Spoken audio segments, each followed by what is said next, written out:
Bien amigos, continuamos con el doctor Aurelio Ochoa Lencastre.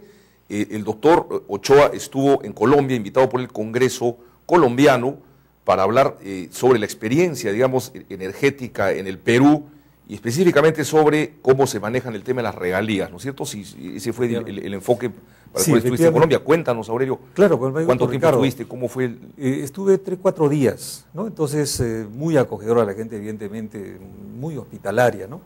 Bueno, con relación al tema, el dilema en Colombia en este momento es que hay un proyecto de modificación presentado por el gobierno del señor Santos, para modificar la Constitución con relación a las regalías, al reparto de las regalías, ¿no? Entonces, algo parecido al Perú, en que se concentra en los lugares en que han tenido la suerte, en este caso, de tener la lotería, ¿no es cierto? Es casi una lotería, ¿no? De que en el subsuelo exista esos, ¿no? Esos recursos naturales y haya otros que no tengan absolutamente nada. Estamos hablando de regalías y canon, ¿no? Entonces allá se denomina solamente regalías, entonces está discutiendo que debería, pues, repartirse un poco mejor, más equitativamente, ¿no? Algo que también en el Perú debiéramos de todas maneras considerar, ¿no es cierto?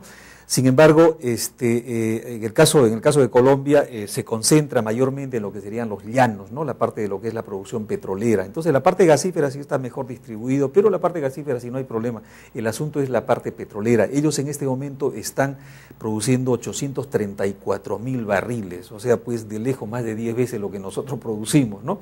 Y sin embargo, antes nosotros estábamos por encima de la producción de Colombia. Entonces, en el ¿Estás hablando caso de los años 70, por ahí? De los años 80, o sea, sí, en la claro. época del presidente Belaúnde, es que justo nosotros producíamos más de 200.000 barriles, exportamos el 50% y consumíamos el 50%. En ese momento Colombia estaba en una situación, digamos, deficitaria. Y hoy día, ¿cómo se ha revertido? ¿No? Porque justamente, pues, tienen una política energética que tú señalabas, ¿no? Hace un momento. Entonces, ¿qué pasa? Ellos han logrado, ¿qué cosa? No solo abastecerse, sino hoy día ser exportadores de petróleo, ¿no? De carbón, en fin, de una serie de cosas. Entonces, ¿qué pasa? Esto está generando una renta petrolera bastante grande, es obvio, ¿no? Porque cada vez crece la producción de petróleo. Entonces, esto ha hecho que haya provincias que no tengan absolutamente nada, entonces solicitan y dice debe haber más equidad, un mejor reparto, una cosa de esas, ¿no? Porque se concentra mucho en la zona de los llanos. Bueno, en el caso concreto, digamos, eso es en el caso de Colombia, ¿no? Entonces, una situación que evidentemente también debiéramos pensarlo nosotros, ¿no es cierto? O sea, estamos repartiendo equitativamente la riqueza natural, en este caso, porque es una lotería. Recordemos que la naturaleza haya puesto en el subsuelo, ¿no es cierto?, de X regiones, en fin, ya sea el gas, ya sea los minerales, ¿no es cierto?, o ya sea el petróleo.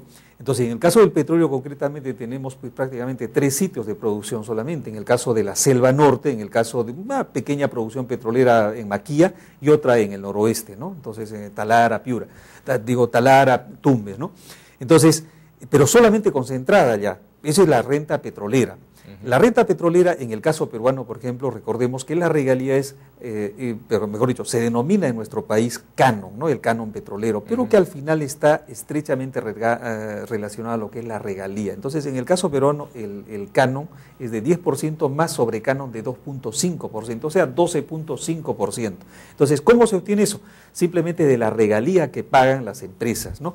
Pero en el caso, por ejemplo, del gas, el gas natural de Camisea, es una situación diferente. Entonces, en el caso del gas natural de Camisea, lo que se paga es de la regalía, ¿no es cierto?, de la regalía, la mitad es que va a la región, la mitad de la regalía pagada, ¿no? Pero adicionalmente viene lo que es el impuesto a la renta, que también va la mitad hacia la región donde está, ¿no? Entonces, ¿qué sucede? Eso en el caso del noroeste, en el caso de Iquitos, lo único que tienen es, ¿qué cosa?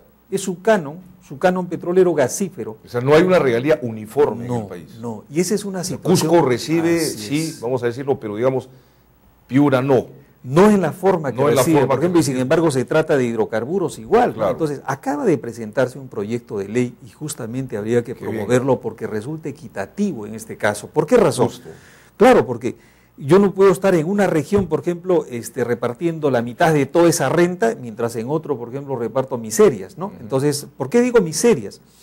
Porque para que tengamos una idea de lo que está ocurriendo en este momento, resulta justo que en una región como Talara, donde, bueno, cerca de Talara se ha iniciado en 1863 la explotación de petróleo y gas, pero sobre todo petróleo, 1863, o sea que estamos hablando de una buena cantidad, casi un siglo y medio.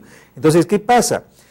Que no tenga agua potable, sino solamente 2 horas al día por 2 veces a la semana. Increíble. Es decir, es increíble. Entonces, ese es, digamos, ¿qué tal falta de presencia es una bofetada al país de decirle, oye, me has abandonado, durante tantos años se ha alimentado de petróleo al país y sin embargo me tienes abandonada en este momento, Talara concretamente, ¿no? Entonces, ¿qué han hecho los sucesivos gobiernos, ¿no es cierto?, que han hecho las empresas, en fin. Entonces, bueno, en este caso es el Estado al final, porque se supone que debía haber una equidad en la distribución de esa riqueza. Entonces me parece que el proyecto de ley que se ha presentado hay que apoyarlo, porque realmente eso va a meritúa que Talara, ¿no es cierto?, y otras zonas puedan por lo menos tener los servicios básicos, o sea, ellos tienen una riqueza que no la están disfrutando. Y una cosa, Talara en una época también fue abastecida por sistema de gas, ¿no? En alguna, sí, en este época, momento todavía, pero ese es, digamos, el campamento de los supervisores, que es Punta Arenas. Décadas atrás, sí. Décadas atrás, efectivamente, ¿no? Hasta antes del año 96, 95, hasta antes de esos años, había distribución domiciliaria de gas natural. Más o menos, ¿te acuerdas de qué cantidad de conexiones? Fíjate, en este momento hay 300, en lo que es las poblaciones deben ser alrededor de unas 2.000, 2.500. O sea que ya se vivió la experiencia en el país. Por supuesto, en el país, digamos, lo que es distribución de gas, pero en esa época, recordemos, estaba a cargo de una empresa privada, ¿no? Era International Petroleum. Entonces después pasó a Petroperú y siguió distribuyéndose el gas natural, ¿no?, en Talara y alrededores.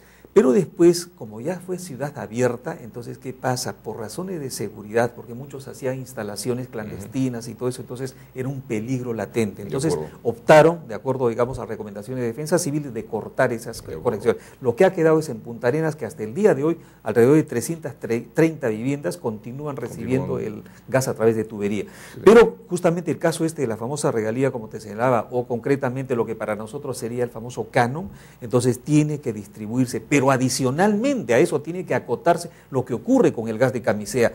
Tiene que transferirse el 50% del impuesto a la renta, que se recepciona de todas las empresas que están en las zonas petroleras o en las zonas gasíferas también. O sea, no puede circunscribirse solamente al sur, en este caso, sino también, ¿no es cierto?, tiene que ser al resto del país. Y llama la atención, esta iniciativa. Es una buena iniciativa, porque inclusive, digamos, esta repartición o esta forma de repartición va contra la Constitución, porque lo primero que tenemos que en nuestro país es ser pues iguales ante la ley. Entonces yo no puedo tener para una región una forma de distribuir y para otra el mismo producto. ¿Tú crees que esta iniciativa pase en el actual gobierno? No, seguro, bueno.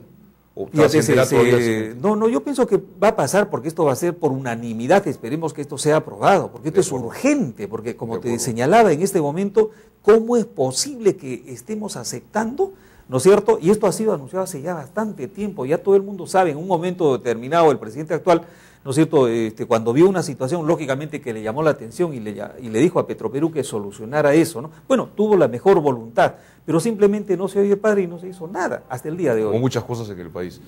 Aurelio, y al tiempo, Nojana, se sigue anunciando que la renegociación de camisea estaría entrando a su etapa final. ¿Qué novedades hay con relación a ello? Bueno, al parecer, de todas maneras, las empresas del consorcio, en este caso, ellos han apostado, y me parece que es comprensible además, si estamos a puertas, ¿no es cierto?, de una elección presidencial, entonces obviamente lo que ellos por lo menos desean saber es cuáles son los dos finalistas, ¿no es cierto?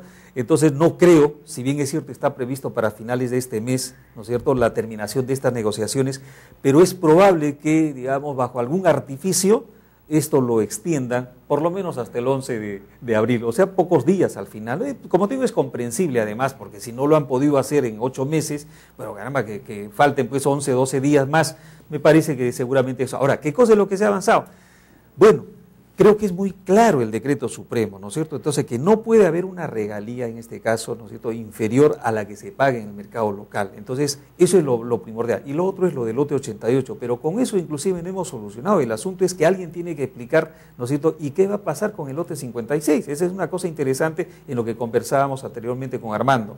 Entonces, creo que esta es una situación que el Cusco, justamente en este caso, y el sur en particular, lógicamente reclaman. Dice, ¿de dónde me vas a dar ese gas barato que si solamente proviene del lote 88, porque todo el resto de lotes van a vender el gas a un precio internacional o a un precio diferente al que rige para Camisea. De acuerdo, muchas gracias, Aurelio El Tipo. Estaremos contigo la próxima semana. Fue el doctor Aurelio Ochoa Lencastre. Amigos, no se vayan, regresamos. Esto es Hora 8 para todo el Perú.